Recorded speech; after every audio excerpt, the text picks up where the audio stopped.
అందరికీ నమస్కారం. బిగ్గత స్టోరీస్కి తిరిగి స్వాగతం. నేను ఈ ఎపిసోడ్లో చెప్పబోయేది కథ కాదు, తల్లి కొడుకు మధ్య జరిగిన సంభాషణ. వీళ్ళెవరో కాదు, ఈ అబ్బాయి వచ్చేసి నా మంచి స్నేహితుడు, ఇంగ్లీష్లో బెస్ట్ ఫ్రెండ్ అని కూడా అంటారు. ఈ కరోనా వైరస్ ప్రాబ్లం స్టార్ట్ అయిన దగ్గర నుంచి పెద్ద తలకాయ నొప్పి తయారైంది అందరికీ. ముందంతా బాగానే ఉండేది, ఎందుకంటే సెలవులు వచ్చాయనుకోండి, మొదట్లో బాగానే ఉంటుంది. ఆఖరిని ఏమవుతుందంటే అబ్బా స్కూల్ ఎప్పుడు తెరుస్తారు అని అనిపిస్తుంది స్కూల్ పిల్లలకు కూడా. అలాగే అయింది మన పరిస్థితి కూడా. మొదట్లో యూట్యూబ్ చూసుకుంటూ నెట్ఫ్లిక్స్ చూసుకుంటూ టైంపాస్ అయిపోయేది.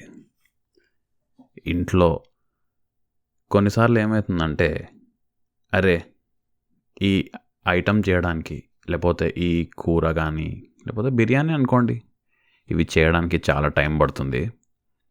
రేపు పొద్దునే లేచి ఆఫీస్కి వెళ్ళాలి, లేకపోతే రేపు పొద్దునే లేచి కాలేజ్కో స్కూల్కో వెళ్ళాలంటే ఇవన్నీ వీళ్ళందరినీ తయారు చేయాలి. కాబట్టి ఇవి తర్వాత ఎప్పుడన్నా 2 రోజులు కలిసి వచ్చినప్పుడు చేసుకుందాం అనుకునేవన్నీ అన్నీ ట్రై చేసేయడం జరిగింది.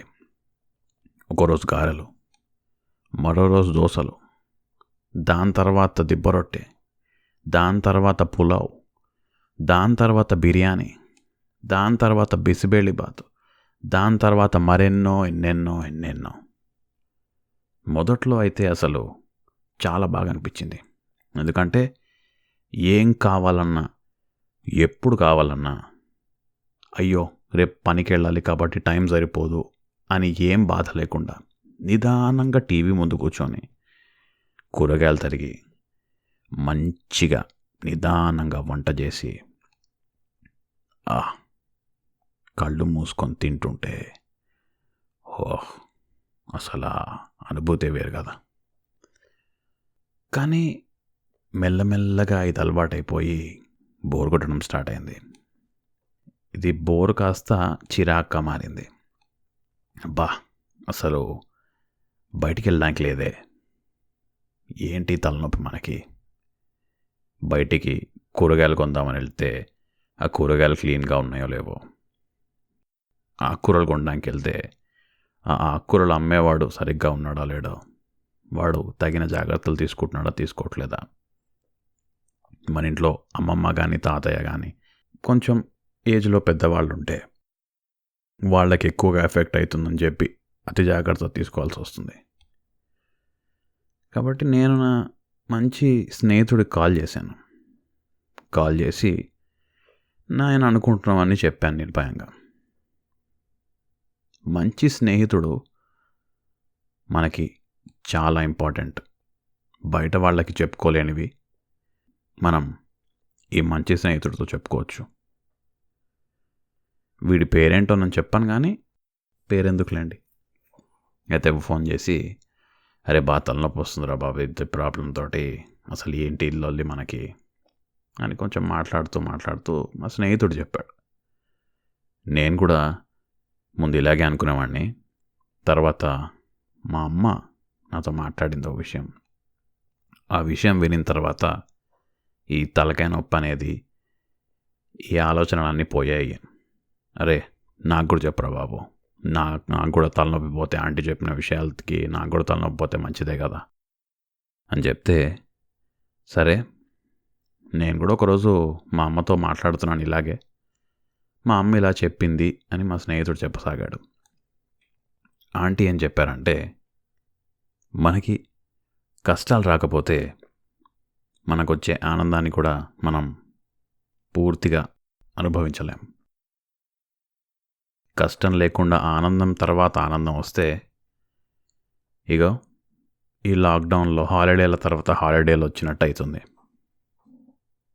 కాబట్టి కష్టాలు వస్తూనే ఉంటాయి, దాన్ని పట్టించుకోవద్దు ఎక్కువ. మనం చేసేదేదో మనం 100% మన ప్రయత్నం చేసి, ఇప్పుడు సపోజ్ మీరు ఎక్సర్సైజ్ చేస్తున్నారనుకోండి, 10 నిమిషాలు నడిచేది 20 నిమిషాలు నడిచారు, 21 నిమిషం మీరు నడవలేరు అంటే మీ 100% ఇచ్చేశారు ఏ విషయంలోనైనా.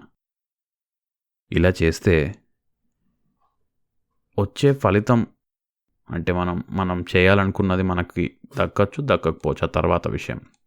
కానీ మనం మన ప్రయత్నాన్ని పూర్తిగా చేసాము, మనం ఇంకొంచెం ప్రయత్నిస్తే బాగుండు అనే ఆలోచన మనకు రాదు.